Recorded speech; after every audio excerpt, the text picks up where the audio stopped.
오늘 말씀은 두 구절 보겠습니다. 히브리서 11장 1절과 로마서 1장 17절입니다.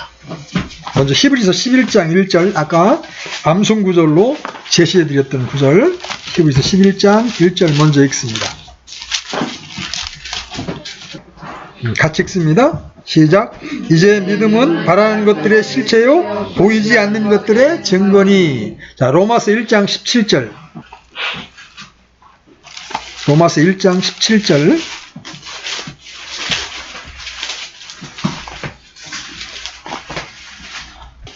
같이 읽습니다. 시작. 복음에는 하나님의 의가 믿음에서 믿음까지 계시되어 있나니 이것은 기록된 바 의는 믿음으로 살리라 함과 같으니라. 신자는 믿음으로 살아야 합니다. 그런 제목으로 오늘 말씀을 살펴보려고 합니다. 여러분에게 질문합니다. 여러분은 예수 그리스도를 믿어 하나님의 백성이 된 그리스도인입니다. 그렇죠? 아멘. 그러면 여러분은 어떻게 살아야 합니까? 이 질문의 가장 단순하고 쉬운 답변은 믿음으로 살리라입니다. 기독교 안에 들어오면 믿음으로 산다, 믿음으로 살아야 한다는 말을 너무나 많이 들어보았을 겁니다. 그럼에도 믿음으로 산다는 것이 무엇이냐고 물으면 대답을 잘 못합니다. 성경은 무엇이든지 믿음에서 나지 아니하는 것은 죄인이라 이렇게 말씀하십니다. 여러분, 그리스도인이 아닌 이 세상 사람들은 무엇으로 삽니까? 먼저 이 세상 사람들의 삶에 대한 진단을 한번 해봅시다. 세상 사람들은 자기 눈에 좋은 대로, 자기 눈에 보기에 옳은 대로 삽니다. 그렇죠? 인간이 타락할 때도 그랬어요. 에덴에서 여자는 자기 눈으로 보기에 좋은 대로 행했죠. 창세기 3장 6절에 보면 그 나무가 먹기에 좋고 눈으로 보기에 아름다우며 사람을 지혜롭게 할 만큼 탐스러운 나무이므로 먹었고, 여자는 뱀의 말을 듣고 주께서 먹지 말라고 한 나무를 딱 보았을 때 마음의 정욕과 탐심이 발생했습니다. 여자는 주께 들은 말씀 대신 자기 눈에 보기에 좋은 것을 택했고 행했습니다. 신자는 보는 것으로 걷지 않고 믿음으로 걸어야 합니다. 고린도후서 5장 7절에 바울은 이렇게 말합니다. 우리는 믿음으로 걷고 보는 것으로 걷지 아니하노라. 믿음으로 걷는다는 말은 주의 말씀을 따라 걷는다는 말이죠. 믿음으로 걷는다는 것은 주의 법 안에서 걷는다는 말이에요. 근데 이것이 쉬워 보이지만 우리 실제 체험 가운데에서는 그렇게 간단하지 않습니다. 그렇죠? 이스라엘을 보세요. 이스라엘은 하나님의 모든 이적들을 경험한 민족이었습니다. 홍해가 갈라지는 걸 봤습니다. 요단강이 갈라지는 걸 봤습니다. 여리고성이 그냥 행진만 일주일 했는데도 그 육중한 여리고성이 무너지는 것을 보았습니다. 그런 그들도 하나님의 말씀을 따라 걷는 게 아니고 어떻게 걸었어요? 자기 눈에 보기에 좋은 대로 걸었습니다. 그런데 이미 그럴 줄 알고 신명기에서 하나님께서 이스라엘 백성들에게 그렇게 살지 말라는 명령을 이미 준 바가 있어요. 여러분 신명기 12장 8절 한번 열어보십시오. 신명기 12장 8절.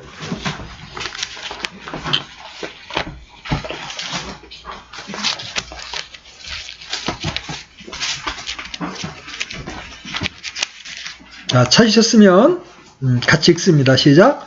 또한 너희는 우리가 이날 여기에서 행하는 모든 것, 즉 무엇이든지 각 사람이 자기 눈에 옳은 대로 행하는 것을 본받아 행하지 말지니라.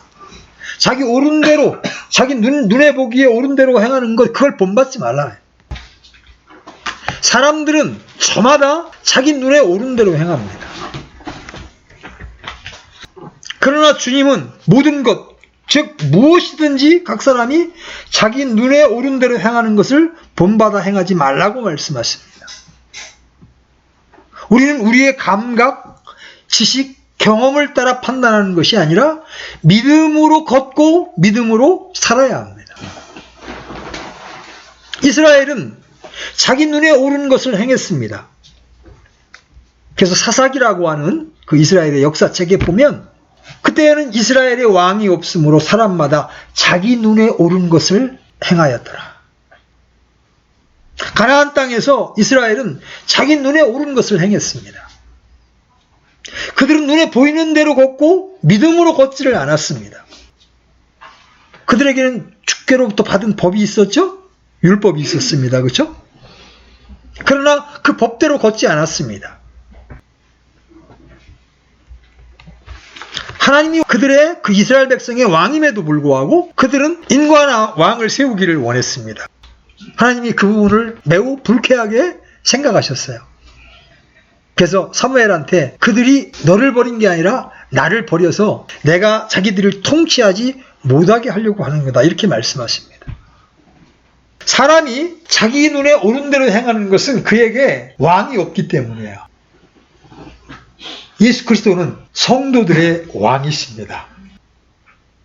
그래서 계시록에서 이런 표현이 나오죠. 주 하나님 전능자요 주의 일들은 크고 놀랍나이다. 성도들의 왕이요 주의 길들은 의롭고 참되나이다. 주 예수님은 왕들의 왕, 주들의 주시입니다. 그분은 저와 여러분의 왕이십니다. 그래서 믿음으로 걷는다, 믿음으로 산다는 것은 왕이신 그분의 통치를 받아 사는 것을 말해요. 자기 눈에 보이는 대로, 보기 좋은 대로, 자기 눈에 오른 대로 걷는 것은 육신의 삶입니다. 여러분 신자가 되는 순간 이제 내 생각은 없다. 여러분 내 생각을 거절해야 합니다. 내가 보기에 어떠냐가 중요한 게 아니에요. 하나님께서 어떻게 말씀하시라. 구원받은 이후에도 내 생각대로 행하려고 그러는 속성이 우리 안에 너무나 크죠. 그게 버려져야 믿음이 자랄 수가 있어요. 믿음으로 걷는 것이 영적인 삶이에요. 그래서 하나님은 자기 눈에 보기에 좋은 대로 걷는 사람에 대해서 아주 혹독하게 경고하고 계십니다. 여러분 이사야서 5장 21절 한번 열어보십시오. 이사야 5장 21절 찾으셨으면 같이 읽겠습니다. 시작. 자기 눈에 지혜로운 자들과 자기가 보기에 분별 있는 자들에게 화가 있을지어다. 여기서 여러분들이 주목해야 할 핵심적인 표현이 뭐예요? 자기 눈에. 사람마다 자기 기준이 있는 거예요. 아담이 타락한 이후 인간에게 나타나는 죄의 현상이 뭐예요? 다 내 옳은 기준이 있어. 그렇죠? 자본주의와 사회주의가 싸웁니다.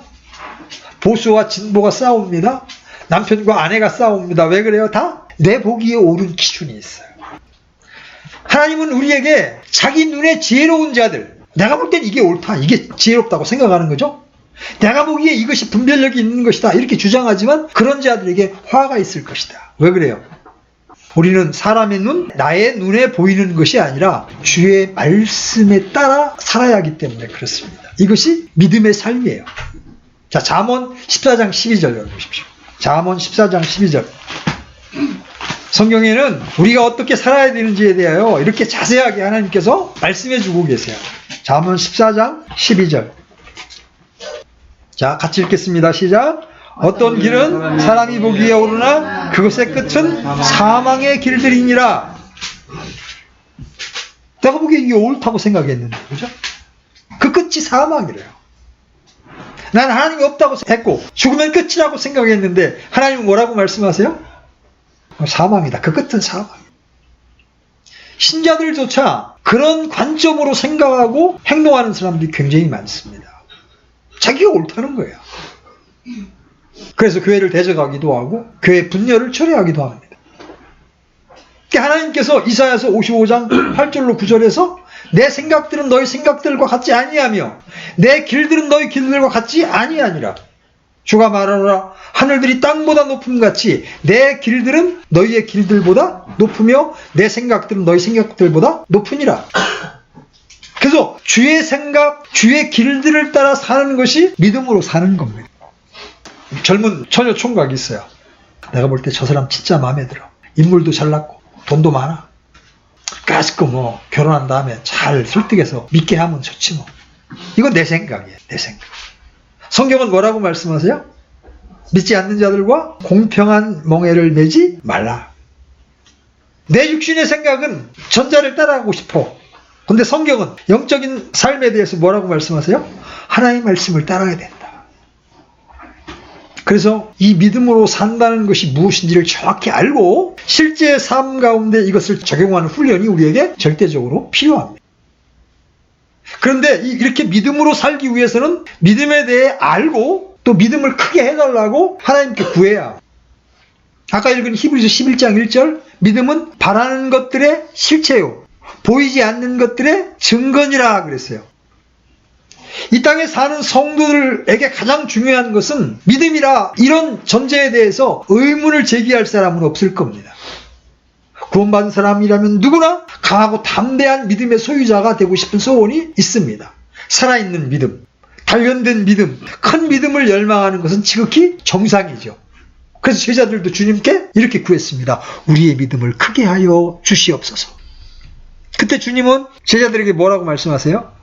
너희에게 만일 겨자씨 한 알만한 믿음이 있었더라면 너희가 이 통나무에게 이르기를 뿌리채 뽑혀 바다에 심겨라 하였을 것이요 그것이 너희에게 순종하였으리라. 이렇게 대답하셨습니다. 여러분 온 산을 불태우는데 큰 불덩어리가 필요해요? 아니죠. 작은 불씨 하나, 누가 버린 담배꽁치 하나도 큰 산을 태울 수가 있어요. 그죠? 마찬가지로 산을 옮기는 데는 겨자씨 한 알만한 작은 믿음의 씨앗만 있으면 족한 거예요. 생명이 없는 죽은 고래는 아무리 커도 물살이 없이 유유히 흐르는 강물에서도 떠내려갑니다. 그러나 손가락보다 훨씬 작은 피라니보다 또 더 작은 고기도 있죠. 근데 그게 살아있다면 그것은 강을 거슬러 올라가기도 하고 가로질러 가기도 합니다.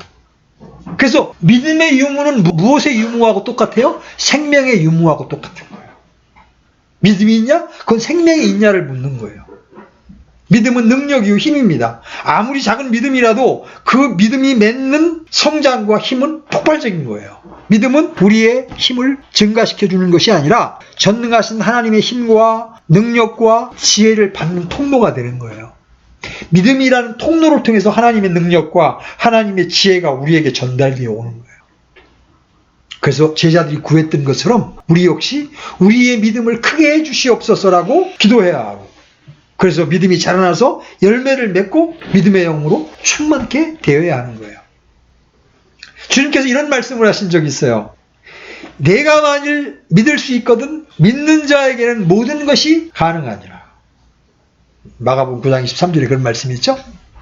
믿는 자는 모든 것이 가능하다는 거예요. 믿는 자에게 불가능이 없다.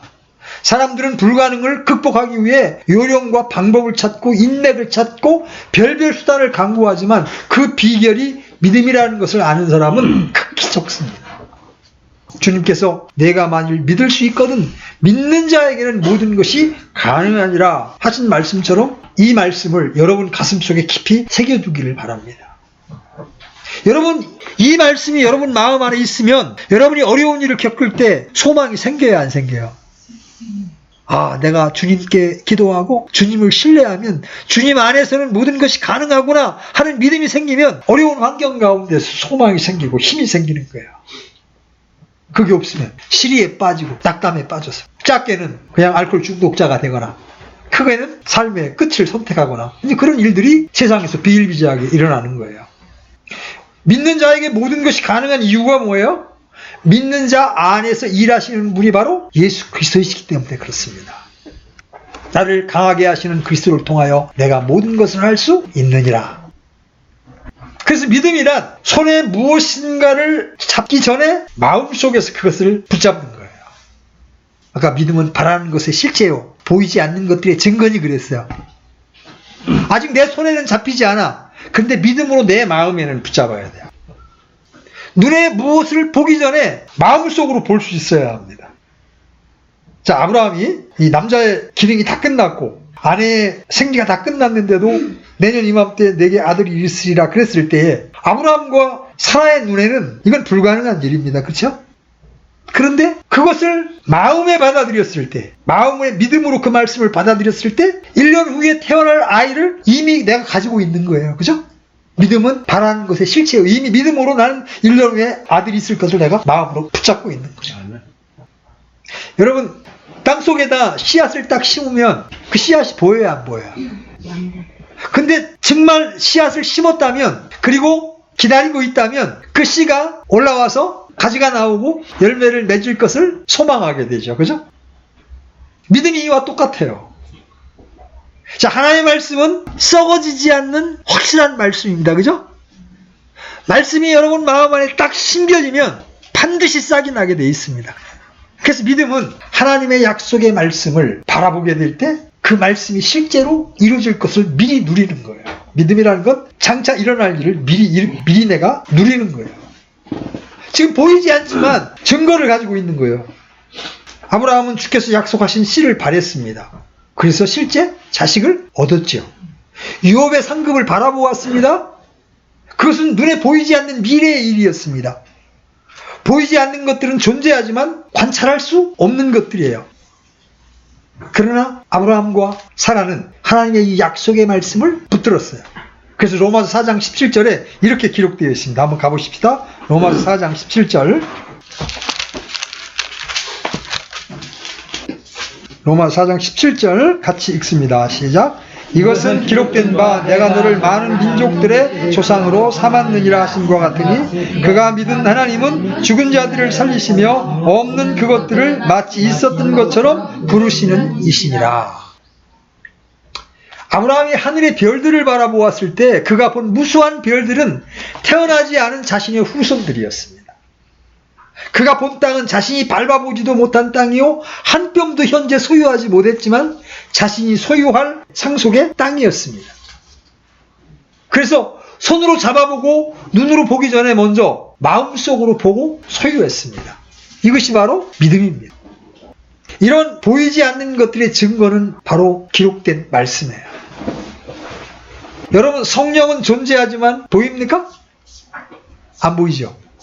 하늘의 도성은 우리가 오전에 계시록 말씀을 통해서 하나님이 계신 보좌를 봤는데 하늘의 도성은 보이지 않지만 존재하죠. 하늘의 도성은 존재하지만 보이지 않을 뿐이에요. 이런 보이지 않는 것들은 우리의 눈과 이성으로는 저절로 알 수 있는 것이 아니기 때문에 주님의 특별한 계시가 필요합니다.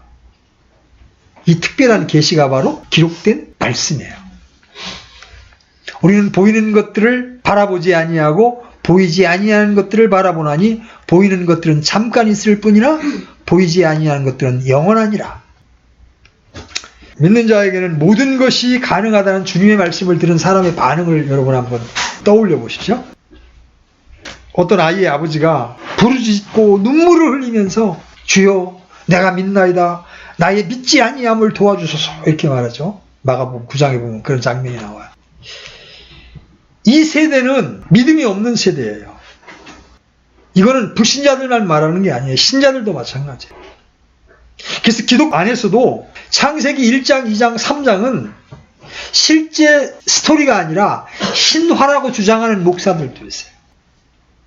예수님이 이런 현상을 미리 예언해 놓으셨어요. 내가 다시 올 때에 이 땅에서 믿음을 보겠느냐. 점점 믿음이 사라질 거라는 거예요. 왜? 마지막 때가 되면 마귀가 강력하게 역사해서. 그래서 심지어 근간에 목사이면서도 동성애를 지지하는 목사들이 있습니다. 눈 멀쩡하게 뜨고 성경을 읽으면서도 소돔과 고모라가 어떻게 멸망했는지, 하나님께서 동성애를 얼마나 미워하시는지를 성경에 그렇게 분명하게 기록되었음에도 불구하고 우리 서로 사랑하자 이러면서 동성애를 인정하고 지지하는 목사들도 지금 우후죽순으로 일어나고 있습니다. 왜 그렇습니까?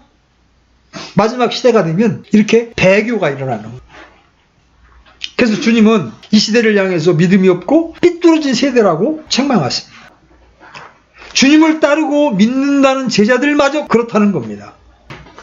여러분, 예수님과 함께 계시지만 풍랑이 일고 파도가 높이 칠 때 제자들은 믿음이 없어서 두려워했죠. 이것이 오늘날 대부분의 성도들이 겪는 문제입니다. 그때 그분께서 제자들에게 뭐라고 말씀하세요? 너희가 어찌하여 이렇게 두려워하느냐? 어찌 너희가 믿음이 없느냐? 여러분 어떻습니까? 하나님이 항상 나와 함께 하시고 나를 지키시고 보호할 것이라는 믿음을 가지고 있으면 여러분 어떤 일이 닥쳤을 때 두려워할 필요가 있어요, 없어요? 그 문제를 주님께 의탁하고 죽든지 살든지 주께서 내게 가장 선하게 행하실 것이라는 믿음을 갖고 있으면 마음의 평안을 누릴 수가 있는 거예요. 근데 교회는 나뉘는데도 그런 믿음이 없게 되면 형편 앞에 속절없이 무너지게 되는 거예요. 자, 이제 여기서 우리가 생각해 봐야 될 게 뭐냐면 그럼 믿음이 없으면 어떤 결과를 초래하는가? 믿음이 없으면 어떤 결과를 초래하는가? 첫 번째, 지금 믿음이 필요하다는 걸 역설적으로 지금 말씀을 드리는 겁니다. 믿음이 없으면 하나님을 기쁘시게 할 수가 없어요. 자, 히브리서 11장 6절 열어보십시오. 히브리서 11장 6절. 같이 읽겠습니다. 시작. 그러나 믿음이 없이는 하나님을 기쁘시게 하지 못하나니 그분께 가는 자는 반드시 그분께서 계시는 것과 또 그분께서 부지런히 자신을 찾는 자들에게 보상해 주시는 분임을 믿어야 하느니라. 하나님과 우리의 관계는 믿음을 통해서 성립이 되는 거예요. 근데 그 하나님과 하나님의 말씀을 신뢰하지 못하게 되면 그분을 기쁘시게 할 수가 없다. 그래서 신자는 어떻게 해야 돼? 그분께서 계시는 것과 그분께서 부지런히 자신을 찾는 자들에게 보상해 주시는 분임을 믿어야 합니다. 자, 두 번째, 믿음이 없으면 그것 자체가 죄를 짓는 삶이 돼요. 로마서 14장 23절. 로마서 14장 23절. 믿음이 없으면 죄악된 삶을 살 수밖에 없습니다. 자, 같이 읽습니다. 시작. 무엇이든지 믿음에서 나지 아니하는 것은 죄이니라. 살인, 도둑질, 거짓말 이런 것만 죄가 아니에요. 믿음에서 나지 아니하는 것, 믿음으로 행치 아니하는 것은 죄입니다. 세 번째, 믿음이 없다면 승리할 수 없습니다. 요한일서 5장 4절. 요한일서 5장 4절. 같이 읽습니다. 시작. 무엇이든 하나님에게서 난 것은 세상을 이기느니라. 세상을 이기는 승리는 이것이니 곧 우리의 믿음입니다. 어떤 풍파가 밀려옵니다. 한 사람에게는 믿음이 있습니다. 하나님께서 나를 도우시고 나를 지킬 거라는 믿음을 가지고 있습니다. 그러면 그 믿음으로 그 환경 앞에 좌절하지 않고 넉넉히 승리하게 됩니다. 반면에 믿음이 없는 사람은 어떻게 합니까? 좌절하고 낭망해버립니다. 그리고 그 환경에 눌려버립니다. 세상을 이기는 승리는 이것이니 곧 우리의 믿음이니라. 자, 그렇다면 우리는 어떻게 우리의 믿음을 크게 할 수가 있습니까? 어떻게 해야 우리의 믿음을 크게 할 수가 있습니까? 이게 이제 오늘 여러분들에게 주시는 하나님의 음성입니다. 첫째, 믿음을 크게 할 수 있는 첫 번째는 믿음의 창시자를 만나야 합니다. 예수님은 믿음의 창시자이며 완성자이십니다. 히브리서 12장 2절에 그런 말씀이 있죠? 우리의 믿음의 창시자요 또 완성자이신 예수님을 바라보자. 그분께서는 자기 앞에 놓인 기쁨으로 인해 십자가를 견디사 그 수치를 멸시하시더니 이제 하나님의 왕좌 오른편에 앉으셨느니라. 신약적 믿음을 시작하신 분이 바로 예수님이에요. 그리고 그 믿음을 완성하신 분도 예수님이에요. 그래서 우리가 가장 먼저 불신자를 만나면 복음을 전하는 이유가 뭐예요? 믿음의 창시자와 완성자이신 그분을 만나게 해주기 위해서 복음을 전하는 거예요. 여러분, 큰 강물에 물줄기를 거슬러 올라가면 뭐가 나와요? 강에 발원지가 있잖아요. 그죠? 원천지가 있어요. 그것처럼 모든 믿음의 발원지는 바로 예수 그리스도십니다. 그래서 예수님 없이는 믿음이란 존재할 수가 없어요. 오늘날 이 신약 시대에도 예수님을 빼고 하나님만 믿는다는 사람들이 있습니다. 여호와의 정의를 포함해서 많은 종파가 예수님은 제껴놓고 있습니다. 유대교도 마찬가지죠. 신약적 믿음의 창시자요 완성자는 오직 우리 주 예수 그리스도 한 분뿐이에요. 그래서 그분을 만나야 우리 안에 믿음이 생기는 거예요. 내가 복음을 듣고 예수님을 영접하게 될 때 내 안에 예수님이 들어오심으로 내 안에 믿음이 생기는 거예요. 그 다음에 두 번째, 그 믿음의 창시자가 쓴 작품을 만나야 합니다. 그것이 바로 성경입니다. 성경은 믿음의 말씀이에요. 그래서 로마서 10장 8절에 그러나 그것이 무엇을 말하느냐 말씀이 내게 가까이 있어 내 입에 있으며 내 마음에 있느니라 하나니 곧 우리가 선포하는 믿음의 말씀이라. 복음을 전할 때 선포하는 말씀은 그 자체가 바로 믿음을 주는 말씀이에요. 만약 하나님의 말씀 대신 인간의 지혜로 가르치는 말을 동원해서 예수님을 변증하고 기독교를 옹호하고 설득시키려고 한다면 듣는 사람의 지성과 지적 동의는 얻을 수 있어도 구원하는 믿음을 줄 수는 없습니다. 그래서 바울 사도는 복음을 전할 때 나의 말과 나의 복음 선포를 사람의 지혜의 유혹하는 말들로 하지 아니하고 성령과 권능을 실증함으로 했다. 이렇게 말합니다. 순수한 하나님의 보존될 말씀으로 정확한 복음의 선포 없이 믿음은 생성될 수 없다는 사실을 명심해야 합니다. 오늘 많은 교회들이 여러 가지 모양의 수고를 하고 계신데 좀 안타까운 건 뭐냐면 사람이 처음 찾아왔을 때 복음의 말씀을 분명하게 제시하지 않는다는 거예요. 그래서 10년이 지나고 20년이 지나도 이 예수님과의 만남이 없는 거예요. 그래서 바울은 사람의 지혜가 가르치는 말로 하지 아니하고 성령님께서 가르치시는 말로 복음을 전했습니다. 오늘날 그 성령께서 기록으로 남겨주신 책이 바로 성경책이에요. 그렇죠? 자, 지금 우리가 믿음을 갖고 크게 하기 위해서 뭘 해야 된다고 말했어요? 첫 번째, 믿음의 창시자인 주 예수 그리스도를 만나야 된다. 그리고 그분에 대한 기록인 성경 말씀을 가져야 된다. 세 번째, 그 말씀을 들어야 합니다. 여러분 성경책 집에다 놓고 일주일에 한 번도 안 읽어보면 여러분 믿음 잘할 수가 없어요. 여러분이 믿음이 커지기를 원합니까? 그러면 그것에 대한 답이 있어요. 로마서 10장 17절 아까 읽었던 본문 로마서 10장 17절 같이 읽습니다. 시작. 그런즉 믿음은 들음에서 나며 들음은 하나님의 말씀에서 나느니라. 여러분들이 이 하나님의 말씀을 듣기 전에 여러분 믿음이 생겨났어요? 생겨나지 않았습니다. 그죠? 근데 어느 날 정확한 복음의 말씀이 내게 전달되어 왔을 때 그 복음의 말씀을 내가 들었을 때 내 안에서 믿음이 생겨난 거예요.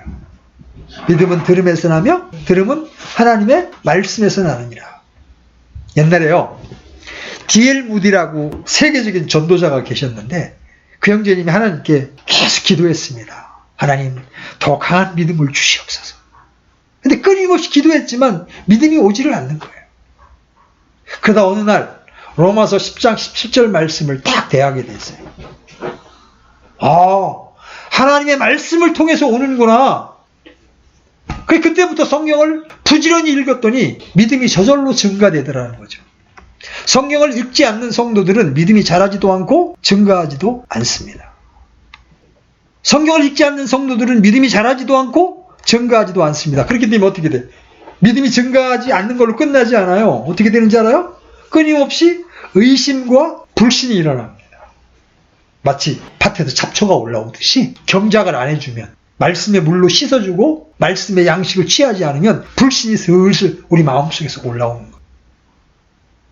그래서 성경을 읽기 전에는 믿는 것이 어려워지고 성경을 읽은 후에는 믿지 않는 것이 어려워지는 거예요. 여러분 꾸준히 성경을 읽으십시오. 그러면 여러분이 크고 강한 믿음의 소유자가 될 것입니다. 자, 네 번째, 믿음이 커지기 위해서 말씀을 들어야 하고 그 다음에 네 번째, 성령의 조명을 구해야 합니다. 믿음은 성령의 선물입니다. 하나님의 말씀을 객관적으로 지적으로 내가 머릿속에 넣는 것으로는 믿음이 자라지 않습니다. 그 말씀의 참된 의미가 무엇인지를 성령의 조명, 빛 비추고 여러분 여기에 사물들이 있는데 지금 깜깜한 한밤중이고 불 다 꺼놨다면 보여요? 안 보여요? 여러분의 시력이 1.5 정상으로 가지고 있어도 빛이 없으면 보여요? 안 보여요? 안 보이죠? 마찬가지예요. 하나님의 말씀이 여기 있는데 그리고 내 시력이 있는데 이 말씀에 성령의 조명을 보여주지 않으면 하얀 건 종이고 까만 건 글씨야. 그 말씀의 참된 의미가 내 마음속에 들어오질 않아요. 그래서 여러분이 성경을 읽을 때마다 기도해야 합니다. 주성령님, 저의 지각을 열어주셔서 이 말씀의 참된 의미를 깨닫게 해주시옵소서. 그러면 어느 날 성령님이 그 말씀의 깊은 의미를 깨닫게 하시고 감동을 주시는 대단히 중요한 겁니다. 말씀을 들어야 하고 또 성령의 조명이 있어야 돼요. 이 성령의 조명을 받기 위해서 필요한 공부가 뭐냐면 겸손함입니다. 겸손. 교만한 자에게는 하나님 빛을 비춰주시질 않습니다. 하나님 진리를 알기를 원합니다. 하나님 당신을 더 깊이 알기를 원합니다. 이런 간절함을 가진 겸손함이 있을 때 성령께서 우리에게 조명을 주시는 거예요. 그 다음에 순종을 통해서 열매를 맺어야 합니다. 여러분 성령의 열매 9가지 기억하시죠? 성령의 열매는 사랑과 기쁨과 화평과 오래 참음과 부드러움과 선함과 믿음과 온유와 절제니 이 같은 것을 반대할 법이 없느니라. 어떤 사람은 믿음만 있으면 무엇이든지 된다고 생각해서 모든 일에 믿음을 외치면서 분별 없는 짓을 할 때가 많이 있어요. 믿음을 마치 알라딘의 요술 램프나 도깨비 망맹이처럼 생각하는 것은 굉장히 위험한 거예요. 믿음은 주님의 말씀에 따라 살아갈 때 내 안에 계신 성령의 역사를 통해 맺어지는 열매입니다. 여러분 성령의 열매 가운데 믿음이 있잖아요. 그죠? 근데 이거는 내가 그분의 말씀에 순종할 때 맺어지는 거예요. 그래서 여러분 믿음이 자라기 위해서는 순종이라고 하는 것이 대단히 중요합니다. 제가 하나님이라고 한번 가정을 해봐요. 주원이가 신자야. 말씀에 잘 순종해. 모든 말씀에 순종하려고 이렇게 애를 쓰면 주원이에게 믿음이 자랄 수 있도록 더 도와주시겠어요? 안 도와주시겠어요? 당연하죠. 그죠? 근데 순종 안 해. 뻔한 말씀에도 순종 안 해. 성경만 읽으면 하나님의 뜻이 무엇인지 뻔한데도 애써 외면해. 아니 나는 내 마음대로 살 거야. 이러면서 외면해. 그럼 어떡하겠어요? 하나님이 여기에 열매를 주시겠어요? 안 주시겠어요? 주실 수가 없죠. 6번째, 연단을 받아야 합니다. 믿음의 시련은 인내를 만듭니다. 그래서 야고보서 1장 3절에 이는 너희의 믿음의 시련이 인내를 이루는 줄 너희가 알기 때문이니라. 여기 이제 운동하시는 분들 여러분 계시는데 내가 아무리 이론적으로 어떤 걸 배웠다 하더라도 실제 시합에 나가서 그렇죠? 몸에 부딪히면서 내가 체험적으로 그걸 겪어야만 실력이 자랍니다. 우리나라 이제 지금 어린 축구 선수 가운데 이강인이라는 친구가 있잖아요. 18살밖에 안 됐는데 20세 월드컵에서 이렇게 최우수상 받고 그랬잖아요. 근데 그 선수가 자기 팀에서 잘 뛸 기회가 없으니까 좀 못한 팀으로 이적하려고 애를 썼어요. 왜 그래요? 아무리 재능이 뛰어나도 실제 경기 가운데에서 단련되지 않으면 그 실력이 자랄 수가 없기 때문에. 그래서 하나님은 때때로 우리 삶에 시련을 주십니다. 왜? 믿음의 연단을 하기 위해서. 그래서 베드로는 베드로전서 1장 7절에서 이렇게 말해요. 이것은 믿음의 시련이 불로 단련하여도 없어질 금보다 훨씬 더 귀하여 예수 그리스도께서 나타나실 때에 칭찬과 존귀와 영광으로 드러나게 하려 함이니라. 연단이 없는 믿음은 참된 믿음이라고 할 수가 없어요. 우리의 믿음은 끊임없이 시험받고 연단을 받아 정금같이 단련되는 거예요. 참 복음을 들었을 때요, 자기가 성경대로 살 수 있을 것 같아요. 근데 한번 풍파가 탁 밀려오게 되면 속절없이 무너집니다. 그래야만 내가 얼마나 비참한 인간인지, 얼마나 연약한 인간인지를 깨닫고 그때부터 자기를 신뢰하지 않고 우리 믿음의 대상인 예수 그리스도를 신뢰하게 돼요. 그래서 하나님 때때로 우리의 삶 가운데 이러한 시련과 연단을 허락하시는 겁니다. 어떤 사람들은 또 이런 연단과 시련이 오면 또 시험 들 수 있어요. 하나님 어찌하여 내게 이런 일을 허락하십니까? 이 초신자 때는 그런 시험이 많아요. 제가 그랬어요. 구원받은 3개월도 안 됐는데 막 물질적인 손해를 보게 됐을 때 하나님 어찌 제게 이럴 수가 있어요. 지나놓고 보니까 그때 그 사건이 없었다면 저는 성경적 믿음을 배우기가 어려웠었어요. 왜? 제가 잘난 줄 알았고 괜찮은 줄 알았으니까. 시간이 많이 갔기 때문에 우리 이제 믿음의 여인에 관한 모습 하나만 살펴보고 나머지는 오후 시간에 다루겠습니다. 이 마태복음 15장에 보면 아주 큰 믿음을 가진 여인에 대한 기사가 나와요. 한번 마태복음 15장 한번 열어보십시오.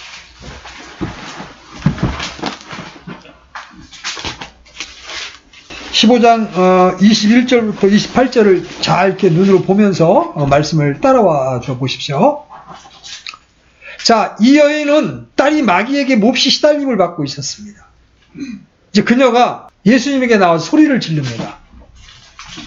보라, 어떤 가나안 여자가 바로 그 지방에서 나와 그분께 소리질러 이르되, 오 주여, 다윗의 자손이여 내게 긍휼을 베푸소서. 내 딸이 마귀에게 몹시 시달리나이다. 정말 딸을 향한 애끓는 어미의 심정이죠. 그런데 이 간구가 아주 냉담하게 거절을 당합니다. 성도들에게도요, 주님의 침묵보다 더 큰 시련은 없어요. 아무리 기도를 해도 아무 응답이 없는 것 같고 벽을 치는 것 같을 때가 있죠. 그때 너무나 힘이 듭니다. 그래서 15장 23절 전반부에 보면 그분께서 그 여자에게 한 말씀도 대답하지 아니하시니, 다급하고 애끓는 간구에도 불구하고 주님이 침묵하시는 것처럼 보일 때 성도들은 누구나 낙담하고 포기하게 됩니다. 하지만 그것은 큰 믿음이 아니죠. 여러분, 응답이 속히 오지 않는다고 쉽게 포기해 본 적이 없습니까? 근데 이 여인에게는 또 다른 시련이 닥칩니다. 곁에 있던 제자들이라도 자기를 불쌍히 여겨서 주님께 중보해 주면 좋을 텐데 전혀 도움이 되지 않는 소리만 합니다. 아, 주님, 저 여자 시끄럽게 자꾸 우리를 따라오는데 그냥 보내십시오. 아주 야멸차게, 그죠? 제자들마저 그렇게 말합니다. 12제자 중에 누구도 자신에게 한마디의 동정이나 위로는 고사하고 연민의 눈빛조차 보내질 않습니다. 이러면 되게 절망합니다. 그죠? 우리는 이 여인의 기사를 통해 중요한 교훈을 배울 수가 있습니다. 예수님께서 긍휼이 많으시고 그런 분인데 왜 이렇게 이 여자를 모질게 대하실까? 예수님이 24절에서 이렇게 말하죠. 그분께서 응답하여 이르시되, 나는 이스라엘의 집에 잃어버린 양들 외에는 다른 데로 보내어지지 아니하였노라. 지금 주님은 여인의 잘못된 기도를 고쳐주고 계신 거예요. 여인이 지금 예수님을 뭐라고 불렀어요?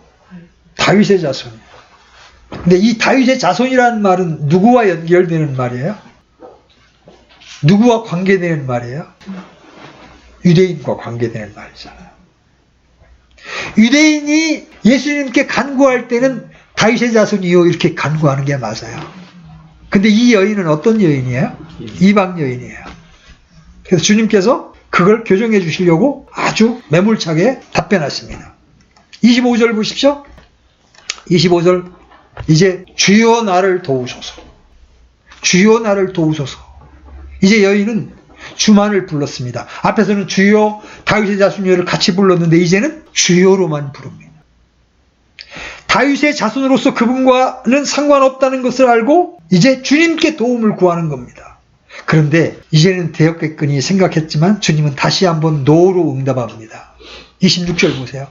그분께서 응답하여 이르시되, 자녀들의 빵을 집어 개들에게 던지는 것이 마땅하지 아니하니라. 아주 모욕스러운 말을 듣습니다. 주님은 여인의 신분을 한 번 더 확인시켜 주었습니다. 바로 너희의 신분이 개와 같다. 우리는 더럽고 추한 죄인이요 하나님의 원수된 자였기에 하나님께 이것저것을 구하면 하나님이 들어줘야 하는 그런 관계가 아니었습니다. 본래 주여 나를 도우소 그러면 무조건 도와주셔야 될 의무가 있는 게 아니에요. 주님은 우리의 종이 아닙니다. 그러나 여인은 마치 당당히 자기가 빌려준 돈인 채권자처럼 주님께 요구했습니다. 이것은 바른 관계성이 아니에요. 그녀는 긍휼을 구해야 할 처지입니다.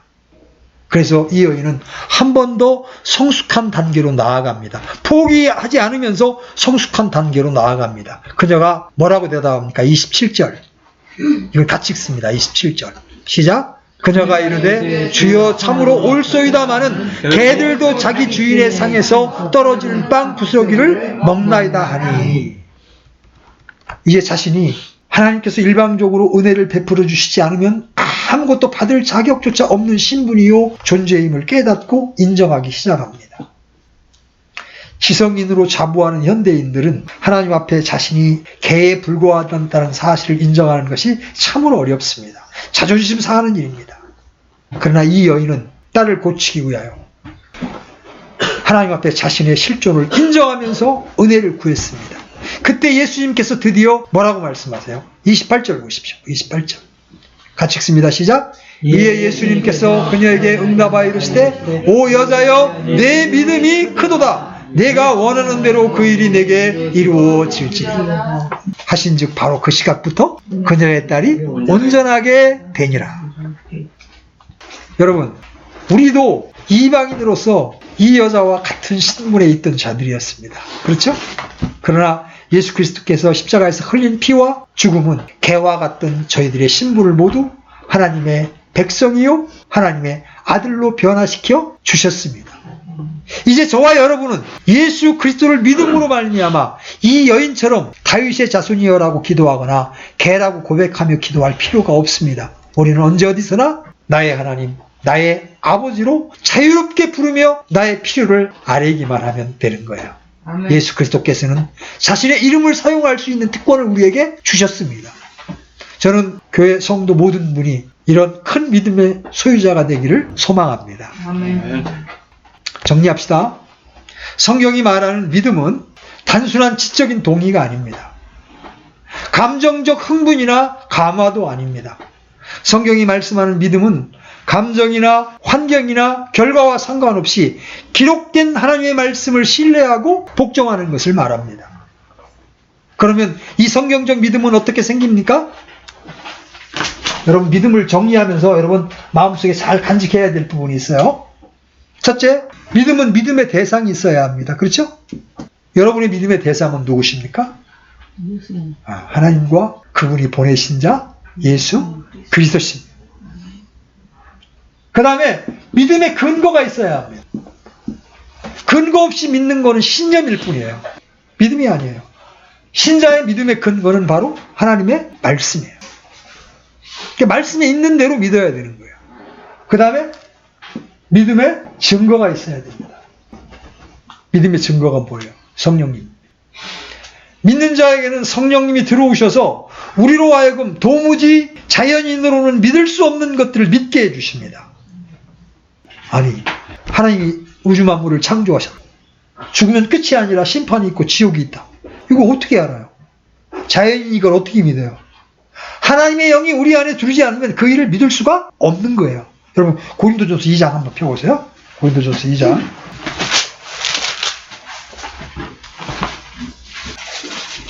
2장 14절 같이 읽습니다. 시작. 그러나 본성에 속한 사람은 하나님의 영의 것들을 받아들이지 아니하나니 그것들이 그에게는 어리석은 것이니라. 또 그가 그것들을 알 수도 없나니 이는 그것들이 영적으로 분별되기 때문이니라. 10절로 올라가 보십시오. 10절 읽습니다. 시작. 그러나 하나님께서 자신의 영으로 우리에게 그것들을 계시하셨으니 성령께서는 참으로 모든 것, 즉 하나님의 깊은 것들을 살피시느니라. 성경의 기록을 우리가 어떻게 믿을 수가 있어요? 성령님. 그래서 우리가 믿음을 가졌다는 증거가 뭐예요? 내 안에 성령이 계셔서 나로 하여금 기록된 말씀을 믿게 해주신다. 믿음의 결과는 뭐예요? 그 믿음의 결과는 1차적으로 혼이 구원을 받는 거예요. 믿음의 결국은 혼의 구원이니라. 그 다음에 믿음에서 믿음으로 할 때 구원받는 믿음을 떠나서 실제적으로 믿음의 결과는 승리입니다. 우리의 승리는 이것이 곧 믿음이니라. 믿음의 결과가 있거든요. 우리가 아는 하나님은 말씀하시는 하나님이에요. 그죠? 말씀하시는 하나님. 그래서 그 하나님을 믿음의 대상으로 삼고 그분이 우리 손에 들려주신 기록된 하나님의 말씀을 우리 믿음의 근거로 삼고 그 말씀을 신뢰하며 순종해 나아가게 될 때 우리는 이 땅에서 하나님을 기쁘시게 하면서 승리하는 삶을 살아갈 수가 있는 것입니다. 우리 모두가 더 큰 믿음으로 살면서 주님을 기쁘시게 하는 자들이 되었으면 좋겠습니다. 아멘? 네, 잠시 기도합시다. 하나님 아버지, 오늘 성경적 믿음이 무엇인지를 살펴볼 수 있는 시간을 주신 것 감사합니다. 솔직하게 저희들이 고백할 때 우리에게는 참으로 믿음이 적습니다. 이 믿음이 적은 저희들을 불쌍히 여겨주시고 주님 때를 따라 말씀해 주셔서 우리의 믿음을 키워주시기를 원합니다. 믿음은 들으면서 나고 들으면 하나님의 말씀으로 말미암는다는 말씀을 저희들이 살펴보았습니다. 부지런히 말씀을 읽고 읽은 말씀을 순종하며 주님과 동행할 때 우리가 큰 믿음이 되어서 주님을 기쁘시게 할 줄로 믿습니다. 우리 신자들이 늘 말씀을 가까이 하며 주님과 동행하는 삶을 살아갈 수 있도록 강력하게 이끌어 주시기를 원합니다. 우리의 삶이 그런 삶으로 교정되기를 원합니다. 주님 인도해